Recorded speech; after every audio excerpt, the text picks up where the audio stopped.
So whenever a part is below the minimum, it's going to give you this little icon here. Okay, so that means this part needs to be reordered. Okay, so the reason the reason that it's done is I have 2 on hand and my minimum is 5. Now if I changed my minimum on hand to 1 and my maximum to 2, if I click OK, notice that it's gone. Okay, that means that I don't have to reorder that part, but we want to keep it at 5, and we're going to put this at 10. Okay. All right. So it's telling me that I need to reorder this. I've got this particular one here. I'm going to make a quick adjustment quantity on this one. I'm going to say this is 0. And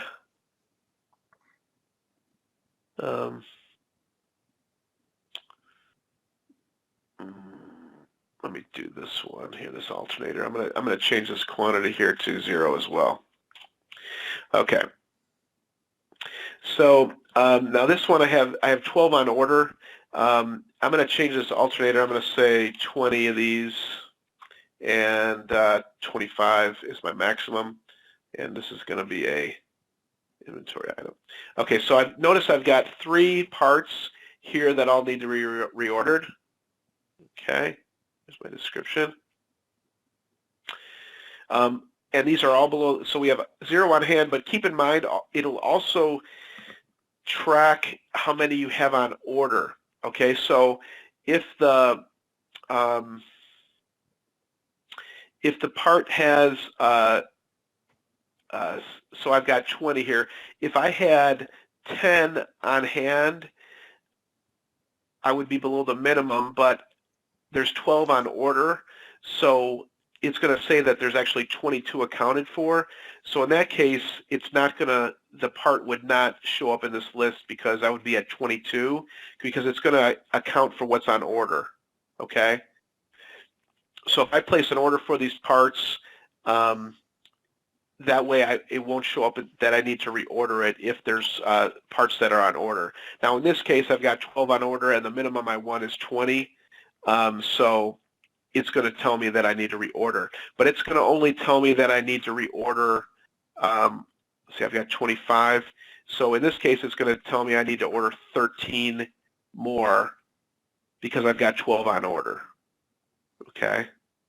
Does that make sense? Or you mean to go over that a little bit more? Made sense. Yeah, Made sense? Okay. All right, great. Okay, so notice I've got these 3 parts on order. Now, where do I go to find where these parts are? So you guys are all hopefully familiar with this reminders button, right? Mm-hmm. Okay, so if I click the reminders button, again, this will bring up my PMs. Let me maximize this here. Okay. Down here we have this parts reorder button that we've added. So if I click on this, this is going to give me a list of all the parts that are below the minimum. Okay. So those 3 parts that had those little icons right here, these little part icons, those are all showing in this list. So I can go in and I can print this list, and what it's going to do is it's going to break it down by vendor. So notice I've got Jim's Parts Supply as my primary vendor, and remember we specified primary vendor under the vendor name, and then also I've got Shell Gas as a vendor for this one. So if I say print reorder report, and I hit, I'm going to take page breaks off for now just to show you something. So if I hit go, and I'll try to blow this up here.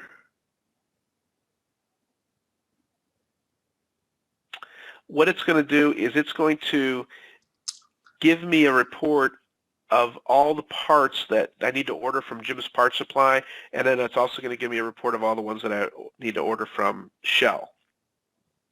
And when I look at this report, it's going to give me a breakdown of what I have. So the minimum that I typed in was 5, and the maximum was 10 for that part.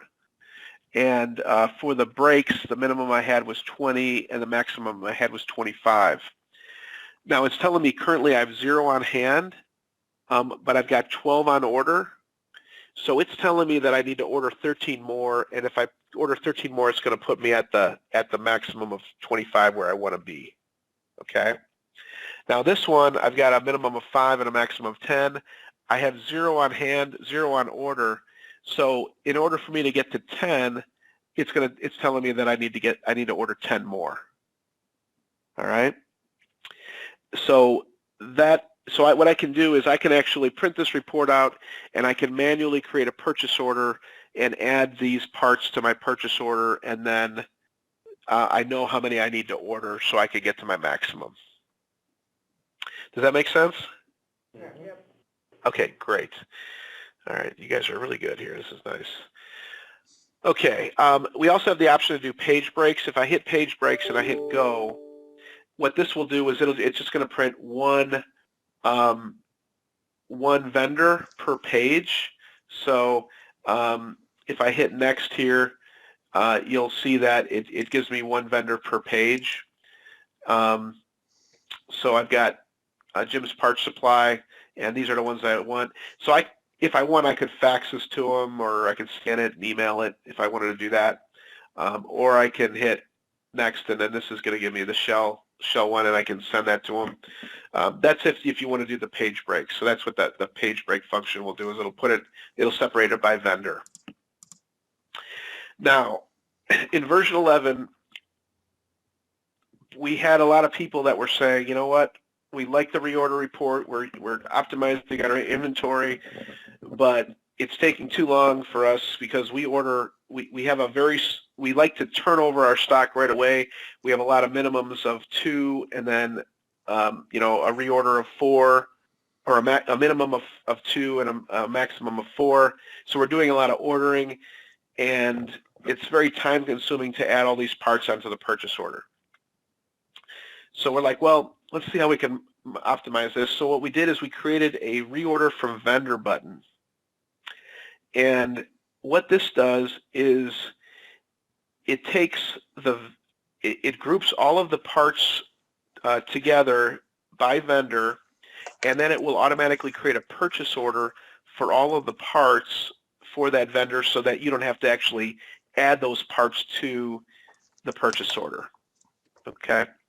So let's see what happens when we do this. So if I click reorder from vendor, it's going to open up our purchase order window, and then it's going to give us a list of all of the vendors that have parts in the reorder list. Okay, so these were the 2 vendors that we had the parts from, right? Remember, it was for supply. We had 2 parts that we needed to reorder from him, and then the shell, there was 1 part. So I want to order from Jim's Parts Supply because I want to get those 2 parts moving right away. So I'm going to go ahead and select that vendor, and when I do that, it's going to automatically create a purchase order for me for Jim's Parts Supply, and then it's going to automatically place those parts on the purchase order for me. And in addition, it's going to give me the amount of parts that I need to order in order to be at the minimum. I'm sorry, at the maximum. Okay, so this one here, remember, it was telling me to order 13, so it's automatically going to tell me to order 13, and it's also the brakes is going to tell me to order 8, because 8 was the maximum, and I had 0 on hand. Okay, does that make sense what I just did? Mm-hmm. Yeah. Okay, great. I had one. I was doing a training course up in up in Sudbury, Canada, and I showed them this new feature, and the purchasing guy, he just started like breaking out, like almost crying with excitement. And he told me, he says, you know, you just cut off 75% of my day, because he was ordering like 300 different parts a day. And he had pages and pages of these parts reorder reports that would pop up every day that he'd have to order. They had about 1,500 units in their fleet. And he would have to take that report, and he was manually going in from the report and hitting add, and then selecting the part number that he needed to order, and then typing in the quantity manually. And he just was like, he couldn't believe it. So it's really, really a time saver if you can utilize the parts reorder. And one thing that this will really do with the Min-Max is it's really going to shrink down your inventory.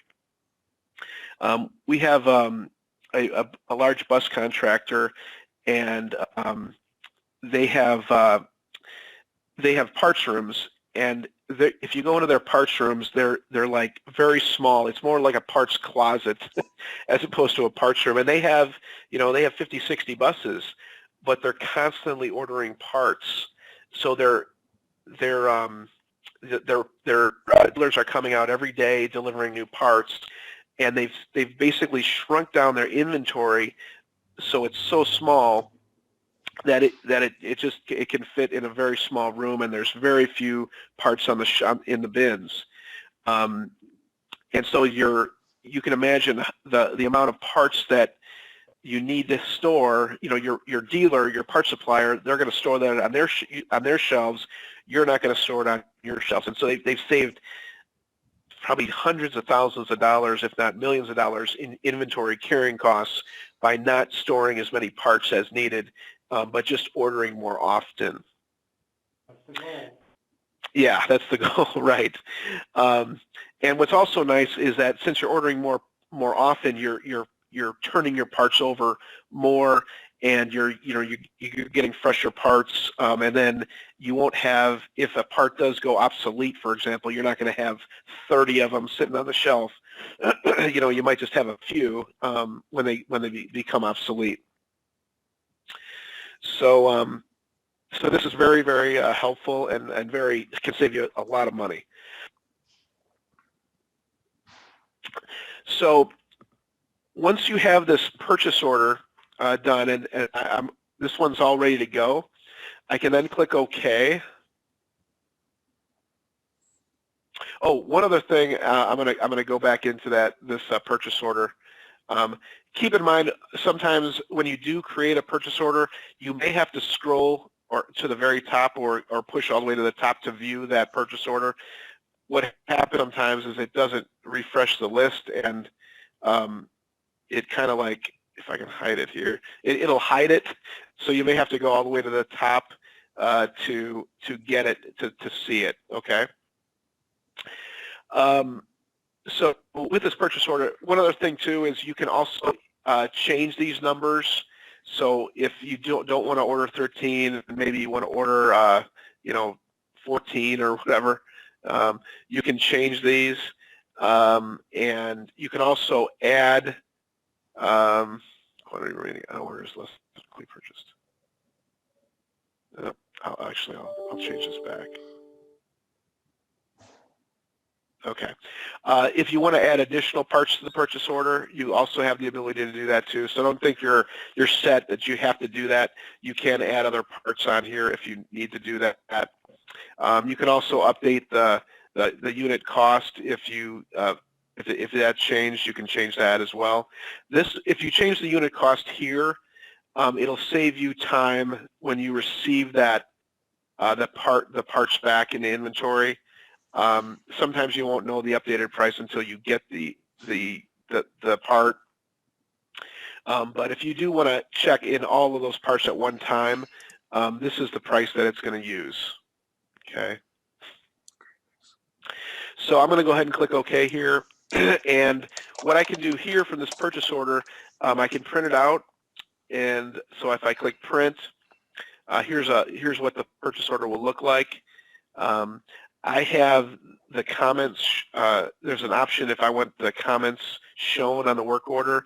I can do that. You can remove this if you don't want these showing, and that's through settings under the purchase order area. There is other parts inventory.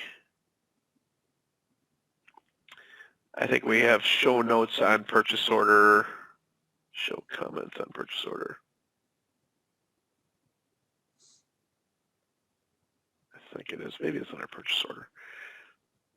Oh, here we go. Sorry. Print line comment on purchase order printout.